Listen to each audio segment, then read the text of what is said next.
நடிகர் விஜய்க்கு ஒய் பாதுகாப்பு வழங்க மத்திய உள்துறை அமைச்சகம் உத்தரவு. இந்தியாவில் எத்தனை வெவ்வேறு பாதுகாப்பு பிரிவுகள் உள்ளன? ஒய் வகை பாதுகாப்பு என்றால் என்ன? அதை அறிந்து கொள்வதற்கு முன் நடப்பு விவகாரங்கள் மற்றும் பிற தகவல்களுக்கு இந்த சேனலை பின்தொடரவும். இந்தியாவில் ஜனாதிபதி, பிரதமர், மாநில ஆளுநர்கள், முதலமைச்சர்கள் மற்றும் பிற உயர்மட்ட அதிகாரிகள் உட்பட பரந்த அளவிலான தனிநபர்களுக்கு பாதுகாப்பு வழங்கப்படுகிறது. இதில் நன்கு அறியப்பட்ட வணிகர்கள் மற்றும் திரைப்பட நட்சத்திரங்கள் அடங்குவர். இருப்பினும் இது அச்சுறுத்தலின் வகை மற்றும் அவற்றின் நிலையை பொறுத்து மாறுபடும். 180 வீரர்களைக் கொண்ட ஒரு மெய்க்காப்பு பிரிவு நாட்டின் முதல் குடிமகனான ஜனாதிபதிக்கு பாதுகாப்பை வழங்குகிறது. சிறப்பு பாதுகாப்பு குழு எஸ்பிஜி இந்தியாவின் மிக முக்கியமான பாதுகாப்பு குழு ஆகும். முன்னாள் இந்திய பிரதமர் இந்திரா காந்தி படுகொலை செய்யப்பட்டதைத் தொடர்ந்து சிறப்பு பாதுகாப்பு குழு எஸ்பிஜி நிறுவப்பட்டது. அவர்கள் உலகில் எங்கு பயணம் செய்தாலும் பிரதமரும் அவரது நெருங்கிய குடும்ப உறுப்பினர்களும் எஸ்பிஜி-இன் பாதுகாப்பில் உள்ளனர். தற்போதைய பிரதமர் மோடியும் இந்த குழுவால் பாதுகாக்கப்படுகிறார். இது துணை ராணுவப் படைகளிலிருந்து தேர்ந்தெடுக்கப்பட்ட வீரர்களைக் கொண்டுள்ளது. இந்த படைப்பிரிவில் மொத்தம் 3000 வீரர்கள் உள்ளனர். Z பாதுகாப்பு குழு எஸ்பிஜி-க்கு அருகில் அமைந்துள்ளது. பயங்கரவாத எதிர்ப்பு நடவடிக்கைகளை நடத்தும் தேசிய பாதுகாப்பு படை, ரயில்வே பாதுகாப்பு படை, மத்திய பாதுகாப்பு படை, மத்திய தொழில்துறை பாதுகாப்பு படை மற்றும் இந்தோதிபெத்திய எல்லை பாதுகாப்பு படை ஆகியவற்றின் வீரர்கள் Z+ பிரிவை நிறுவ தேர்வு செய்யப்பட்டனர்.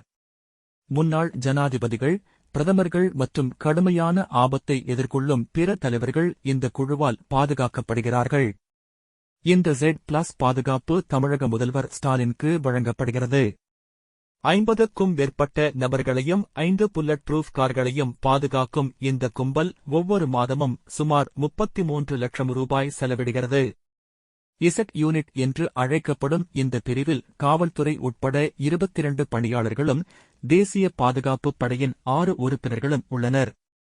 உளவுத்துறையின் பரிந்துரையின் அடிப்படையில் உயிர்கள் ஆபத்தில் இருக்கும் மிக முக்கியமான நபருக்கு இந்த பாதுகாப்பு வழங்கப்படுகிறது. மிக முக்கியமான நபர் எங்கு சென்றாலும் அவருடன் 1 முதல் 3 ஆயுதமேந்திய வீரர்கள் உடன் செல்கின்றனர். பாரதிய ஜனதா கட்சியின் தலைவரான அண்ணாமலைக்கு தமிழ்நாட்டில் இசட் பிரிவு பாதுகாப்பு வழங்கப்பட்டுள்ளது. இந்த பிரிவில் மாதத்திற்கு 16 லட்சம் சம்பளம் வழங்கப்படுகிறது. ஒய்+ பாதுகாப்பு வகை அடுத்ததாக வருகிறது. ஒரு குறிப்பிட்ட மிக முக்கியமான நபர் தேசிய பாதுகாப்பு படையின் 4 உறுப்பினர்களால் பாதுகாக்கப்படுவார். கூடுதலாக 6 பேர் கொண்ட போலீஸ் படை மாறி மாறி அவர்களின் வீடுகளை பாதுகாக்கும். இந்த பாதுகாப்பு சல்மான் கான், கங்கனா ரனாவத், ஷாருக் கான் மற்றும் பிறருக்கு வழங்கப்பட்டுள்ளது. இந்த பாதுகாப்பு படைக்காக ஒவ்வொரு மாதமும் 15 லட்சம் செலவிடப்படுகிறது.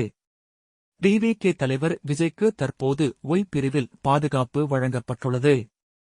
இந்த குழுவில் தேசிய பாதுகாப்பு படையின் 1 அல்லது 2 உறுப்பினர்கள் உட்பட 8 காவலர்கள் இருப்பார்கள்.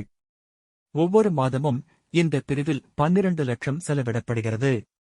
தமிழ்நாட்டில் இந்த பாதுகாப்பு பெற்ற ஒரே நபர் நடிகர் விஜய் மட்டுமே. அவரது பாதுகாப்புக்கு அச்சுறுத்தல் இருப்பதால் அவருக்கு ஒய்வகை பாதுகாப்பு வழங்கப்பட வேண்டும் என்று மத்திய உள்துறை அமைச்சகம் கட்டளையிட்டுள்ளது.